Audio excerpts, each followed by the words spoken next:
Anche chisso è amore. L'amore è una cannistra di vimene a sarva luciato di l'arma, infrenzato di cose rutte e cose sane, sotto l'occhio dello mare e dello cielo, che fanno da spettatura a tutte l'ore. L'amore, non so quene l'amore, me lo domando ora e me lo domandava pure t'anno. Forse un treno d'un chianare e qua è fortunato non scennecchiò. O è una barca che s'annacolia in talo mare ma che può sbattere in tale scoglie e si sfracella a mille pezze.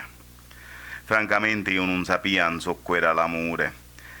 Quando vedia una femmina la squadrava dalla testa e pere. Ci tagliava la faccia, gli occhi, le capille, le amme, lo culo, le minne. Chisto taleava. Chisto per me era importante, assai importante. Noi altre mascole siamo così. La prima cosa che pensiamo è quella di portarla in letto e sfuare le pensiere che teniamo dallo settimanile dello desio.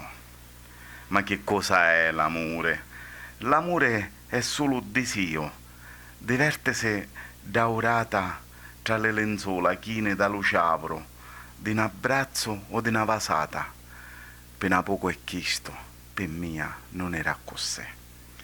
La mia vicenda è una vicenda normale come tutte le altre, anche se poi dopo di normale non aveva più niente.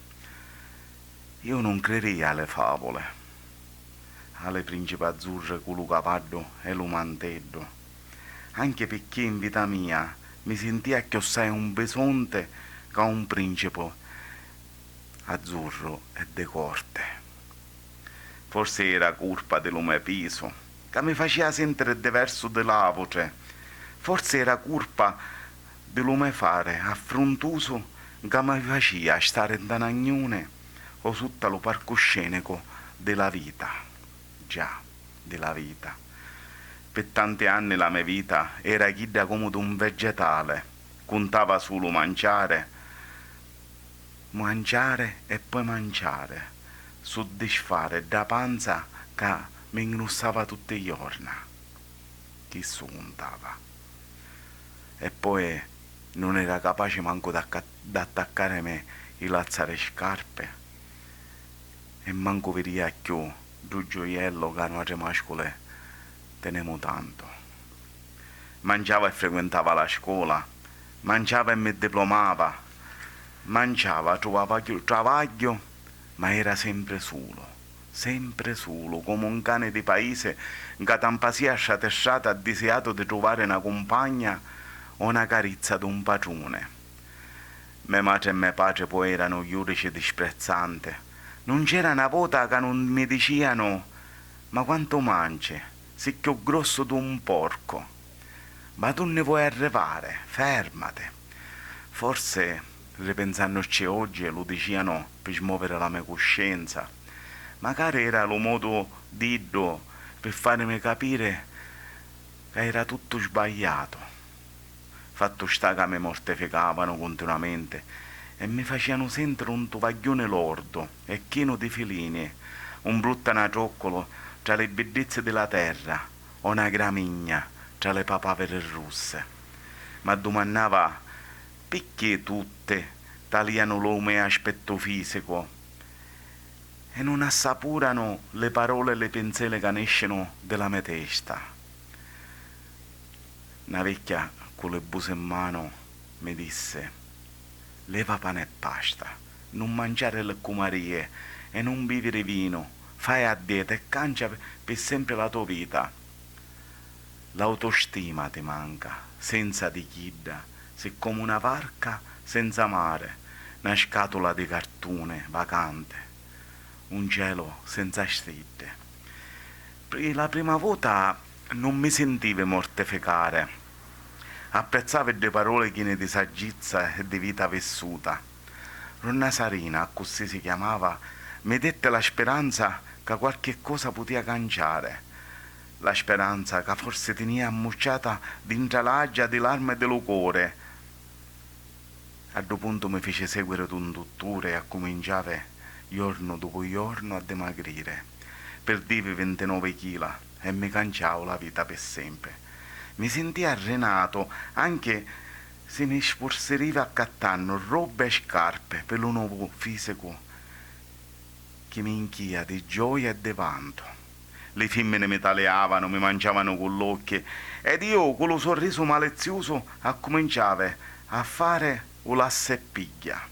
Ma divertia, poi non mi piaceva, la lassava, poi passava all'altra e poi ancora un'altra.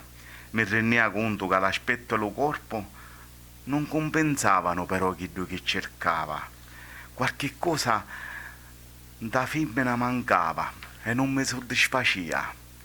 Poi un giorno allo supermercato mi scontravo con un altro carrello di spesa e conoscevo Aida, si chiamava Giuse, ed era più grande di mia. Mi scusava tante volte e ci stringeva la mano. Non era bella, però un brivido mi trasio dalla pelle e mi stonavo dalla testa e pere. Diventavamo amici su Facebook, chattavamo mattina e sera, passando da un discorso all'altro e mi faceva sentire importante. Mi vergogno a dirlo, ma io non avevo mai stato zitto con una femmina, né mai aveva fatto l'amore.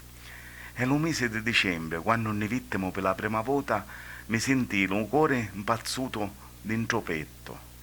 E per la prima volta io feci l'amore. Da un momento la mia vita canciò per sempre, pigliando una strada dove lo bene camminava a braccetto con l'umano, come una corda attrezzata, difficile di sperugliare. Id era maritata, aveva un figlio. Io era libero e stavo ancora con mia madre e mio padre. All'inizio ne veniamo a Moccione, una volta a settimana, mattina, quando suo marito e suo figlio ne uscivano per a travagliare, io ci ia dentro. E stavamo una orata insieme. Certe volte veniva Ida e pigliavamo una stanza a pagamento. A letto era una dia divina. Forse era più pratica di mia ed io mi accontentava e mi sentia felice. Ma lo nostro rapporto non era solo sesso. Parlavamo e ne piaceva stare insieme, pure senza fare niente. Certe volte ne vediamo al supermercato e chiacchieravamo con l'occhio. Certe volte ne vediamo in fila dallo dottore e parlavamo come se ne conosciamo per la prima volta. Quando poi ne vediamo, nasciano gli occhi di fuoco. Ripeto, non era solo questione di sesso, come quando vai con una prostituta o con una escort o con una botta e via. Era un amore segreto, un amore abusivo, a nero, anche se poi l'amore non si può ammucciare. Tutte italiane parlano, le razziere, le padrone dell'albergo, la corriera che serviva per ir a pescare da stanza segreta, le lette sconzate, le modde dello letto, le femmine che puliziavano le stanze e trovavano le preservative, la ricchia di cui ne sentia a ridere, babbeare, lamentare e qualche volta sciarreare. Certe volte mi sentia in colpa quando ci tagliava le fotografie in Facebook con suo marito e suo figlio, ripetia a me stesso: Maronna mia, che stai facendo? Sogno rovina famiglia. Poi lo desio astutava la coscienza e la scintilla faceva tutto il resto. In fondo, io era solo un amante, solo appunto, pronto a tagliare le lancette dell'orologio e passare le feste di Natale, Capodanno e Pasqua sempre solo, senza poterci mai telefonare o incontrarla 5 minuti per farci l'augurio. Lo destino era strano. Io era più presente di suo marito e suo figlio, che certe volte la umiliavano e la mortificavano. Con suo marito non faceva niente da 2 anni ed io certe volte mi scordava che Ida era maritata e madre di figlie. Con mia Ida era pialale e fra telefonate a Moccione e chat cancellate si sentiva viva. Forse sbagliava a fidarmi lo mio cuore, forse era accecato dalla passione, forse era miraco d'amore, ma giorno dopo giorno vitte le cose canciare e le dubbie a diventare mille spine appezzate in tala pelle. Le telefonate continuavano, ma di presenza non ne vediamo più. Diceva che aveva problemi di intra, che stava male, che era senza macchina e senza sorte. Poi ogni giorno mi confessavo che si portava dentro lo meccanico e si fece una svertina guido. A due punto mi chiudeva in silenzio per qualche giorno. Manco ci rispondeva alle messaggi, poi ci disse in ta faccia tutto quello che pensava. Mi sentia traruto, pigliato per fissa, la gelosia non mi faceva dormire la notte e lo pensiero di Didda, con Navuto, a diventare un chiovo fisso appezzato in dallo cervello. Era lo mese di maggio e Ida con la famiglia si aveva trasferito in dalla casa di campagna. Suo marito e suo figlio facevano giardinaggio e io la voce incontrare in da piazza. Nassettammo dentro un bar in Tanagnone, parlando come due amici, mi sentia felice, ma per la prima volta si rifiutavo di farsi un selfie con mia. Le nostre fotografie mai per appigliare volo erano segrete, oscure, abusive, ma mi facevano felice quando le tagliava do telefono, perché io, Didda, ero innamorato. Da mattina mi aspettava che mi portava alla sua casa e invece niente, come Dussane mi salutava alla nasciuta du bar. Poi però mi telefonava, ma francamente non mi sentia più di parlarci. Chiddu fu l'ultimo giorno che la vitte. Dopo ne sentemmo solo per telefono. Mille domande mi faceva la testa, mille risposte cercava dallo suo cuore, ma da niente faceva per incontrarmi. Mi disse che voleva stare serena, che non si sentiva di fare più niente, e mentre Ida parlava io mi sentia morire dentro. Rispettava la sua decisione e fece un passo in arrè, convincendomi che era la cosa giusta, ma qualcosa non quadrava. E la gelosia non mi lasciava per niente. Ida era sempre online e metteva mi piace a tante mascole, tranne a mia. Certe giorni scomparia, studiava lo cellulare diventando un fantasma. Io non era orbo, né tantomeno scemunito. Spesso ritornava alla carica con fare gentile e cordiale, forse per fare calmare la mia rabbia. Mi scriveva mattina presto o alla sera tardi. La nostra storia non poteva durare per sempre. Io ci stava male, anche se non perdia la speranza di riviverla ancora. Io volevo capire in so era Pida, se provava amore, se ci piaceva ancora. Tante volte ne sciarriamo e fecimo pace, poi giornate di silenzio e a messaggi. Ida non capiva lume dolore, mi sentia come un forte nervoso. Pigliava pillole per dormire o forse per non pensarla. La odiavo, la amavo allo stesso tempo.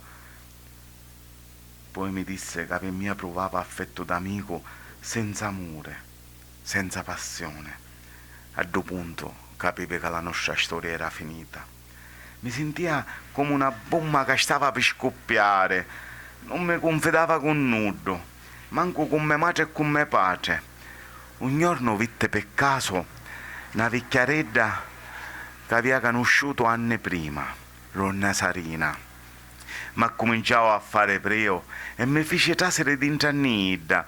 Ascoltavo la mia storia e con tanta saggezza mi disse: Idda non ti ama, facci fare la sorsata e tu fatti la tossata.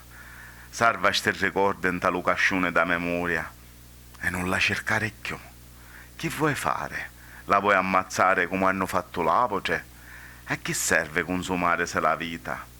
La strada è lunga per tutte, femmine e ricotta salata, cinnecchia ossai delle montagne.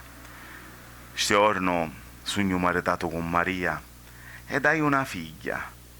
Mai, e dico mai, avesse caduto in tale rite di femminicidio.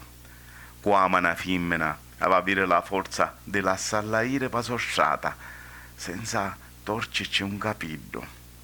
Non tutte le mascole sei morche, assassine, ossessive, malate di mente. Io non appartenia a sta schiera. Io rinunciavo a Ida e continuavo la mia strada, anche se poi, pensandoci attentamente, io era solo un amante clandestino, prima ricambiato e poi lasciato, ma anche chi era amore, salvato da canniscia di vimene.